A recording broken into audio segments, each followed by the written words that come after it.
Hello NEET aspirants. तो आपके बहुत सारे डाउट आ रहे थे कि बायो का एनसीईआरटी को कैसे पढ़ा जाता है, तो फिर मैंने इस पे एक पूरे डिटेल वीडियो लाने का सोचा, तो मैं आज बना रहा हूँ इस पे। बायो में क्या गलती करते हैं कि बहुत सारे नोट्स बना के बैठ जाते हैं टीचर्स के, बट हमें ये गलती नहीं करनी है। हमें बनानी सिर्फ एक एनसीईआरटी के अंदर, वो भी ये देखो शॉर्ट नोट्स मैंने बनाए थे, सिर्फ इस तरह के शॉर्ट नोट्स। या कुछ चीज़ें जो काम की चीज़ें होती है वो मैंने यहाँ पे साइड में लिख देता था। जैसे कुछ भी चीज़ ये पहले चैप्टर है, तो यहाँ से मैंने नहीं इसके जो भी इंपॉर्टेंट चीज़ है वो पहले से अंडरलाइन कर रखी थी। इस बार जैसा आपको पता होगा एक क्वेश्चन भी आया है इधर से, फिर साइड में डायग्राम के बारे में जो भी चीज़ें है वो इसको पूरे यहीं लिख देते हैं, ताकि लास्ट रिवीजन में हमको आसानी होती है इसको याद करने में। जैसे आप यानी स्टिकी नोट्स का यूज़ भी कर सकते हैं कोई भी चीज़ को इम्पोर्टेंट के लिए, या नोट्स की चीज़ें वो मैं अपने साइड में लिख देता था यहाँ पे। ये देखो, ये मतलब इस पैराग्राफ से रिलेटेड सारी चीज़ें इस पे मतलब समझ सकते हैं मैं साइड में लिख के। तो ये सारे पेज पे मैं यही कर देता था। और एनसीईआरटी को मैंने ज़्यादा हाईलाइट भी नहीं की थी, ताकि ये क्या कि साफ कोई भी लाइन दिख जाए।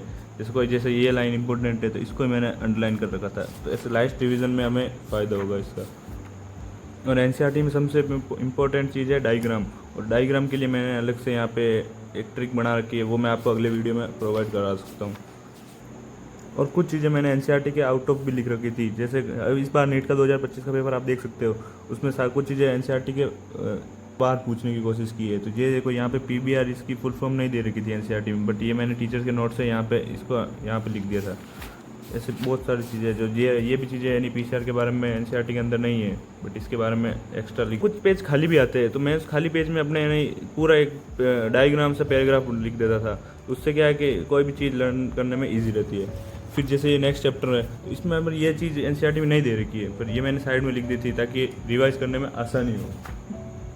तो गाइस ये देख सकते हो आप, ये चीज़ें भी पढ़नी जरूरी है, क्योंकि यही नीट 2025 का क्वेश्चन था। ये मैंने पहले से अंडरलाइन कर रखा था, और ये नीचे की लाइन इंपॉर्टेंट थी, बट क्वेश्चन यहाँ से आ गया था, फादर ऑफ इकोलॉजी। तो ऐसे कुछ चीज़ें अपन को लिखनी होती है। ये भी है नहीं, चैप्टर स्टार्ट होने से पहले कुछ इसके बारे में डिस्क्रिप्शन लिख सकते हैं।